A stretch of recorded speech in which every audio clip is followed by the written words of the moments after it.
Donald Trump's recent meetings, first with Vladimir Putin and then with Volodymyr Zelenskyy and a host of European leaders, might have seemingly broken the stalemate when it comes to possible peace talks between illegally invading Moscow and rightfully defending Kyiv, although the work on that seems far from finished. President Trump and his national security team continue to engage with Russian and Ukrainian officials towards a bilateral meeting to stop the killing and end the war, a White House official told the Washington Post on Wednesday. Donald Trump himself spoke on the subject in the following words in a Fox News Tuesday telephone interview. I call President Putin, and I do have a good relationship, but it only matters if we get things done. Otherwise, I don't care about the relationship. I've solved 7 wars. I thought this would be one of the easier ones, and this is the most difficult. So I hope President Putin is going to be good, and if he's not, it's going to be a rough situation. And I hope that President Zelenskyy will do what he has to do. He has to show some flexibility also. We're setting up a meeting. I sort of set it up with Putin and Zelenskyy. They're the ones that have to call the shots. We're 7,000 miles away. The US president said. When asked about the NATO membership and security guarantees for Ukraine, Donald Trump replied, "They're not going to be a part of NATO, but we've got the European nations, and they'll front-load it, and they'll have some of them, UK, France, and Germany, a couple of them. They're willing to put people on the ground. We're willing to help them with things, especially by air, because nobody has the kind of stuff we have. I don't think it's going to be a problem." Famous last words, right?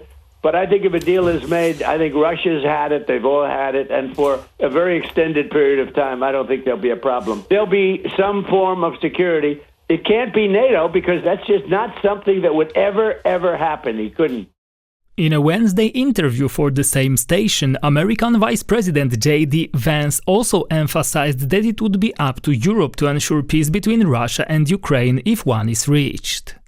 But we're not going to make commitments until we figure out what's going to be necessary to stop the war in the first place. But no matter what happens, no matter what form this takes, the Europeans are going to have to take the lion's share of the burden. It's their continent, it's their security, and the president's been very clear they're going to have to step up here.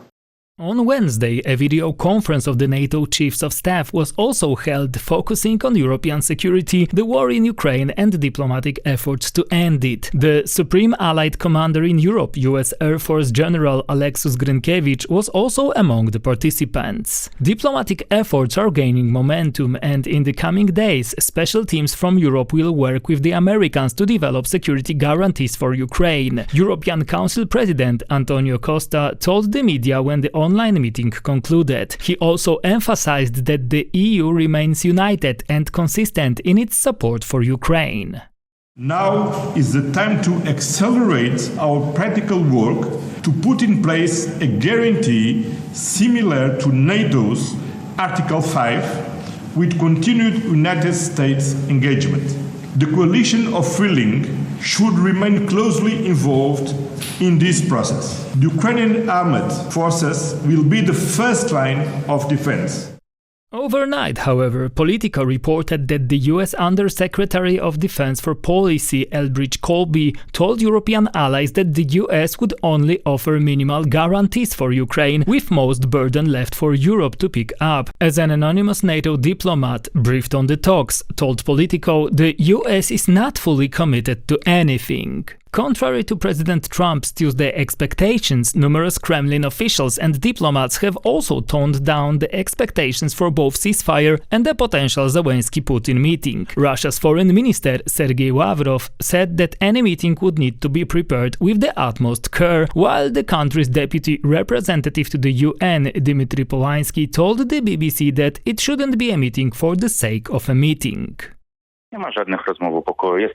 So far, there are no peace talks, only talks about the peace talks. Meanwhile, Putin, of course, continues to attack civilian targets as missiles and drones continue to rain down on Ukrainian cities. So we live as before, and we don't feel that peace in Ukraine will come anytime soon.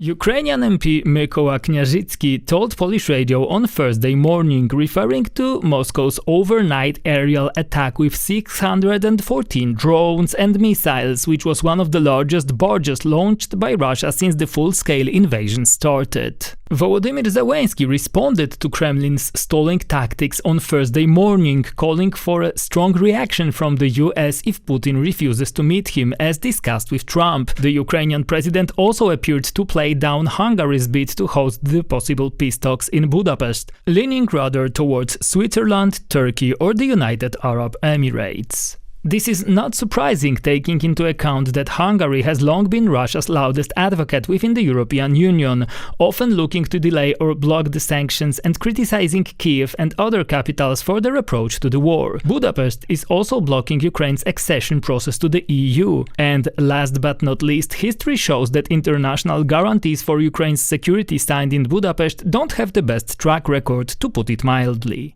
Pragnę przypomnieć, że w 1994 roku podpisano Memorandum Budapest. I would like to remind you that in 1994 the Budapest Memorandum was signed, under which Ukraine transferred to Russia all nuclear warheads remaining on its territory after the collapse of the Soviet Union, in return for international security guarantees. This memorandum was not legally binding under international law, but still it was in force. However, this did not prevent one of its signatories, Russia, from violating it and invading Ukraine in 2014.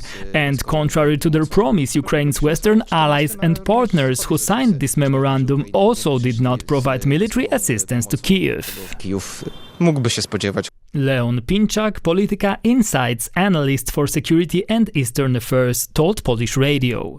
The Ukrainian president also emphasized that he wants the security guarantees roadmap promised by the West to be finalized within 10 days at most, so that it's ready before his potential meeting with Vladimir Putin. He does not expect such guarantees from China, though, accused by Zelenskyy of aiding Russia. The Ukrainian leader also emphasized that his country will not agree to legally recognize the occupation of its territories as part of the peace talks. Meanwhile, on Thursday morning, Russia issued a statement that it will not agree to NATO countries' troops' presence in Ukraine. Further developments are very much expected in the coming days, although it remains to be seen whether the situation will sway towards the Russia-Ukraine peace talks actually happening, or rather towards a complete collapse of the dialogue and return to a gridlock. For News from Poland, Marcin Matuszewski.